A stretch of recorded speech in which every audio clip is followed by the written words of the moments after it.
à tous, nous sommes partis pour le dernier atelier du Globe. Je suis aujourd'hui en présence de 3 intervenants pour nous parler donc, du modèle agroalimentaire du futur avec un focus sur l'Amérique latine. Merci Ariane, merci Olivier et merci Valérie pour votre présence. Pour entamer cet atelier, je vais tout d'abord me présenter et vous présenter aussi un petit peu le contour et l'objectif de cet atelier. Moi je m'appelle Lana Ravel, je travaille comme responsable régionale Amérique latine pour BPI France depuis le bureau de Mexico. On est aujourd'hui réunis pour parler justement des défis et des opportunités du modèle agroalimentaire du futur en Amérique latine. Donc je ne vais certainement pas spoiler le contenu de cette intervention puisque je laisserai nos intervenants le faire. Mais je tiens juste à vous rappeler très brièvement, donc BPI France, vous connaissez nos outils, on a des solutions de financement et de garantie pour les entreprises françaises qui souhaitent prospecter, s'implanter et exporter vers l'Amérique latine. Mais on fait également, petit rappel, des missions d'entreprise dédiées à des secteurs particuliers pour faire une immersion dans un marché précis et aussi trouver de potentiels distributeurs clients pour vos solutions, vos produits. Petit nota bene, nous organisons une mission d'entreprise, un parcours business international dédié à l'agroalimentaire durable au Mexique la semaine du 3 novembre. Voilà, si vous avez des informations, surtout n'hésitez pas, on peut tout à fait vous en fournir à la fin de cette session. Mais sans plus tarder, je vais me tourner vers vous, Olivier. Est-ce que vous pourriez, pour commencer, donc, nous décrire Illicit Plant, qui est l'entreprise que vous avez fondée, et surtout, quel regard porte-t-on sur le potentiel de l'agroalimentaire en Amérique latine lorsqu'on a une société innovante comme la vôtre ? Merci Lana, bonjour à tous. Olivier Goulet, Illicit Plant. Effectivement, on a inventé ce qu'on pourrait appeler le vaccin des plantes. On sait déclencher maintenant la résistance, les mécanismes de résistance que les plantes ont pour diminuer leur consommation d'eau journalière de 20% tous les jours. La conséquence, c'est que quand on applique notre produit, on déclenche la croissance racinaire, la croissance foliaire des plantes et une diminution de la consommation d'eau. Et les plantes stockent plus d'eau au moment de la sécheresse, au moment du manque d'eau ou des fortes températures. Le résultat, c'est une augmentation des rendements des grandes cultures de l'ordre de 10 à 15% pour le maïs, soja, tournesol, blé, évidemment, céréales. Donc, quand on a une innovation de rupture de cette ampleur-là, évidemment que le marché, c'est pas vraiment la France. Alors, c'est un marché en France, mais on regarde là où se situent véritablement les besoins et où est-ce qu'on peut répondre avec cette innovation au changement climatique qui affecte les grandes régions de production agricole. Et bien sûr, l'Amérique latine, le Brésil, l'Argentine, le Mexique sont tout de suite les régions qui viennent en production, qui sont affectées le plus par le changement climatique et qui pourtant sont celles qui sont en croissance dans la production qui va nourrir le monde. Le soja, pour rappel, qui nourrit les animaux, est exporté partout dans le monde. Et donc le regard qu'on a quand on porte une innovation de rupture de cette ampleur, c'est de se dire c'est là où il faut qu'on aille. Et c'est un vrai défi parce que déjà, il faut expliquer en France qu'on a effectivement une solution pour la transition écologique, mais comment est-ce qu'on fait pour l'expliquer au Brésil, dans des pays qui sont particulièrement conservateurs et qui essayent de préserver leur marché pour l'import ?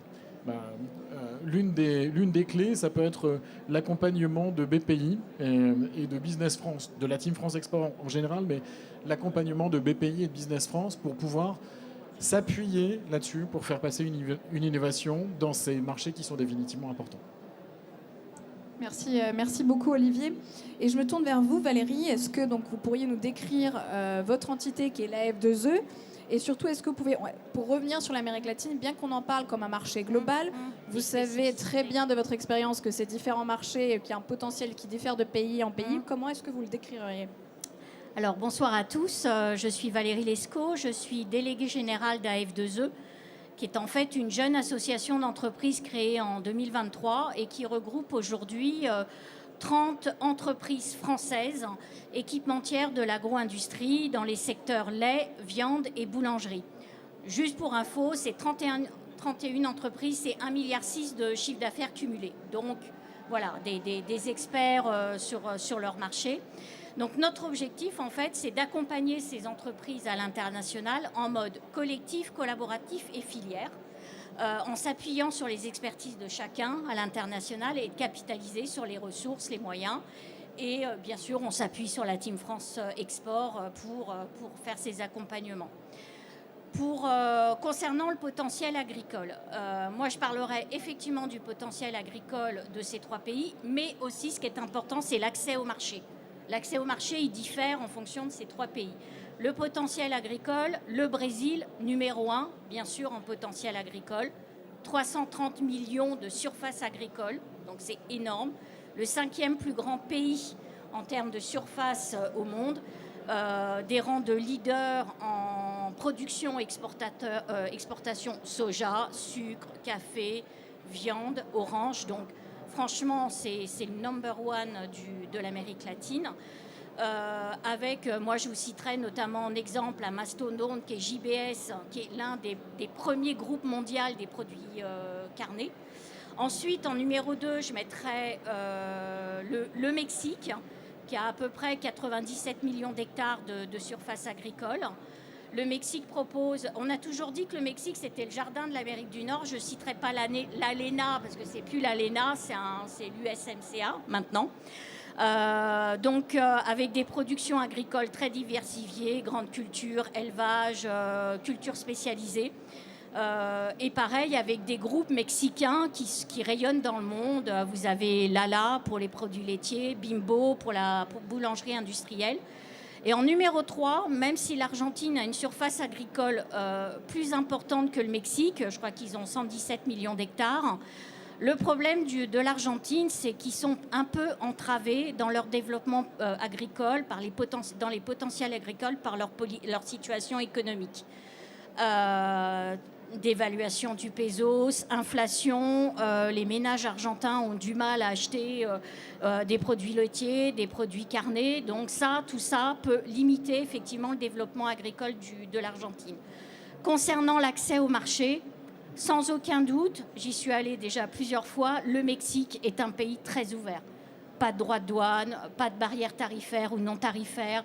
Et les Mexicains sont très contents de pouvoir remplacer les produits européens par des produits américains. Ça, faut le savoir. Quand ils peuvent trouver un approvisionnement autre, ils sont assez ouverts. En deuxième, au niveau facilité d'accès, je mettrais le Brésil, même si le Brésil reste un pays très protectionniste, surtout quand vous avez un équipement qui a une équivalence locale. Là, c'est très difficile. Soit il faut faire de la croissance externe, c'est-à-dire fabriquer sur place, soit être en relation avec un constructeur local. Et en troisième lieu, je mettrais l'Argentine, même si le gouvernement Milei aujourd'hui essaye d'assouplir les restrictions aux importations. C'est un chemin qui est très long. L'Argentine reste l'un des pays où les droits de douane sont les plus élevés au monde, où il y a de la restriction, les importations sont restreintes dues à la limitation des devises étrangères. Donc c'est vraiment un pays qui est encore entravé par des problèmes politiques, même si Milei, effectivement, essaye de casser cette tradition de protectionnisme vers une libéralisation totale. Mais on n'y est pas encore. Voilà. Très bien, merci beaucoup Valérie. Et dernier tour de présentation, Ariane, est-ce que vous pouvez nous décrire Velec System? Et surtout, donc, Valérie a parlé du Mexique, mais c'est vrai qu'Ariane, vous avez une belle expérience du marché mexicain. Est-ce qu'on peut prendre le temps de s'arrêter justement sur ce géant mondial de l'agroalimentaire et parler un peu des défis et des opportunités du marché mexicain? Oui, merci Léna. Donc, je m'appelle Ariane Debarge et je travaille donc chez Velec Group. Chez Velec, nous sommes spécialistes dans la conception et la fabrication de machines hygiéniques pour l'agroalimentaire, avec un gros focus sur l'export. Donc concrètement, qu'est-ce que ça veut dire? Dans une usine de production, on va chercher à automatiser des process pour améliorer le rendement global et faciliter la vie, que ce soit des opérateurs ou de la position directrice en fait, de l'entreprise. Donc aujourd'hui, on a plus de 5000 projets dans le monde et on a quelques très beaux projets au Mexique avec les géants que vient de mentionner Valérie un petit peu, donc Lala, Bafar, Qualtia, Sigma, etc. et qui rayonnent à l'international. Donc le Mexique, de par sa position géographique aujourd'hui, c'est un pays clé avec les voisins que sont le Canada et les États-Unis, donc c'est-à-dire les membres du TMEC comme on l'appelle maintenant. Donc c'est le 9e producteur agricole mondial et le 11e exportateur mondial en termes de produits agricoles également. Donc un géant avec un potentiel titanesque et qui a beaucoup explosé ces 20 dernières années. Néanmoins, il y a quelques défis. Donc Olivier en a très bien parlé concernant le changement climatique et surtout une surexploitation en fait, des terres agricoles là-bas qui va mener à des fortes sécheresses et des terres qui commencent en tout cas à être appauvries avec voilà, des monocultures, le soja, le maïs. Et forcément, quand ces cultures-là sont impactées, c'est toute la chaîne après qui est impactée. On va avoir forcément la viande, l'ensilage et du coup un produit transformé final plus cher avec des prix plus volatiles et toute la chaîne de consommation est impactée en fait, par ces hausses. Donc, comment pallier à ça? En fait, ça peut être vu comme un défi, mais pour les entreprises françaises aujourd'hui, ça peut être aussi une ère d'opportunité. Donc, avec le sujet que vient de mentionner Olivier concernant des aides, des appuis à la plante, mais aussi en se concentrant sur en fait, les infrastructures pour amener l'eau plus efficacement d'un point A à un point B. On a beaucoup d'eau qui est perdue en chemin. Pour recirculer l'eau, pour en fait la traiter et pour la réutiliser, et surtout avec des techniques d'irrigation de précision, de technologie de précision, pour demain mieux améliorer l'utilisation d'eau en fait, au quotidien et pas en dépendre comme on peut le voir aujourd'hui. Donc ça, c'est un vrai défi auquel la France peut aider à répondre. Et le deuxième, sur lequel je me concentrerai aujourd'hui, c'est le sujet de la main-d'œuvre au Mexique. Donc comme partout dans le monde, que ce soit l'Argentine, le Brésil, partout, en fait, il y a ce sujet de manque de main-d'œuvre. Et surtout au Mexique, il y a beaucoup de compétition avec d'autres industries, que ce soit l'automobile, que ce soit les technologies de pointe. Et naturellement, les gens préfèrent aller travailler dans une usine avec des conditions de travail, en tout cas, peut-être pas agréables, mais en tout cas plus clémentes, que dans les champs où il fait 40 degrés et le soleil cogne. Donc aujourd'hui, on va chercher à automatiser un maximum de process. Et là aussi, pour moi, c'est une ère d'opportunité. C'est ce qu'on fait par exemple chez Velec, dans les usines où il fait très froid, où il fait sombre, c'est difficile. On automatise avec ce genre de machine. Dans les champs, c'est aussi ce qu'on voit de plus en plus. Donc de belles opportunités également à ce niveau-là. Et dans tous les cas, voilà, un pays fantastique sur lequel se concentrer aujourd'hui. Très bien, merci beaucoup Ariane. Et Olivier, donc, vous avez parlé du potentiel en Amérique latine, mais ce qui nous intéresse aujourd'hui face à un public français, c'est de voir est-ce que le marché latino-américain a une appétence pour la technologie française? Alors oui, et c'est effectivement vraiment important quand on est français de comprendre que quand on arrive au Brésil, on bénéficie plutôt d'une très très bonne image. Nous, on a une filiale à São Paulo depuis 4 ans et on a vraiment vu quelque chose. Mais il y a une évolution qui est importante. Il y a une vingtaine d'années, tous les agronomes étaient formés à Montpellier, à l'INRA, et on peut dire que l'élite sociale parlait français. On voit bien que maintenant, il y a un déplacement vers les universités américaines. Ils vont se former à l'agronomie à l'université du Texas et pas plus tellement à Montpellier. Il y a un autre point, c'est que pendant longtemps, la France était vraiment le leader de l'agronomie. Avec l'INRA, effectivement, on était les chercheurs, on savait montrer aux autres comment est-ce qu'on fonctionne. Et là, depuis une bonne vingtaine d'années, le dynamisme en agronomie, c'est au Brésil. Il faut quand même comprendre ça. C'est eux qui ont multiplié par 10 leur surface cultivée, pas nous. Nous, on diminue nos surfaces cultivées. Eux, ils les augmentent à toute vitesse. Ils ont l'habitude de dire que vous, en France, quand vous avez des très très bons ingénieurs, vous les envoyez dans les centrales nucléaires pour travailler chez Areva.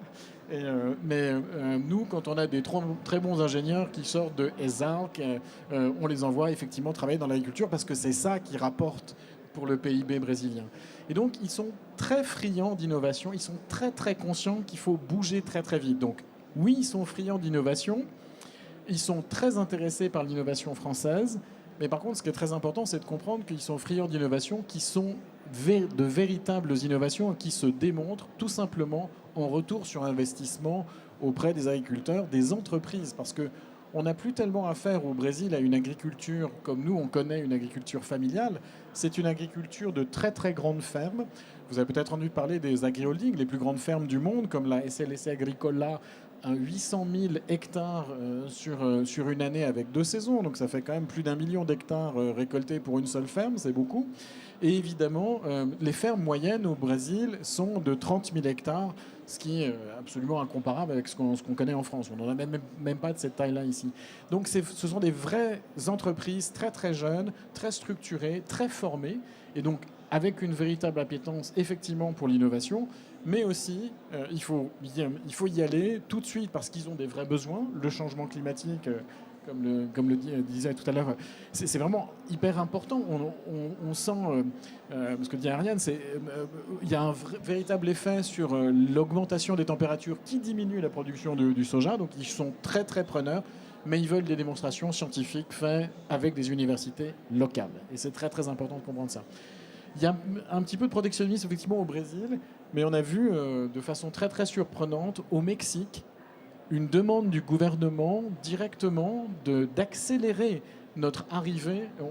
Le gouvernement mexicain a demandé au gouvernement français d'accélérer l'arrivée des illicit plantes comme solution pour la transition écologique, parce qu'effectivement, comme le disait Ariane tout à l'heure, malheureusement l'impact dans le Sinaloa, au Mexique, qui représente 23% de la production du maïs mexicain. Vous le savez, le maïs est une plante mexicaine à l'origine. Eh bien, ils ont divisé par 2 les surfaces plantées entre l'année dernière et cette année. C'est une véritable catastrophe. Pourquoi ? Parce qu'il n'y a pas assez d'eau pour l'irrigation, que toutes les sociétés sont en compétition pour l'eau, y compris avec les urbains. Et du coup, ils sont obligés de diminuer ce type de pratique. Et donc, ça déclenche effectivement une appétence pour notre technologie. Voilà. Très bien, très intéressant. Merci beaucoup, Olivier. Et Valérie, je reviens vers vous concernant la F2E. Donc là, on vient de parler de l'appétence du marché latino-américain par rapport à la technologie française. Mais en fait, revenons-en aux exportateurs. Est-ce que, au sein de la F2E, les équipementiers français voient l'Amérique latine comme une zone d'intérêt et peut-être comment ils le voient par rapport à d'autres zones? Et aussi, est-ce que vous, la F2E, vous avez des actions prévues pour les accompagner vers justement cette orientation vers l'Amérique latine?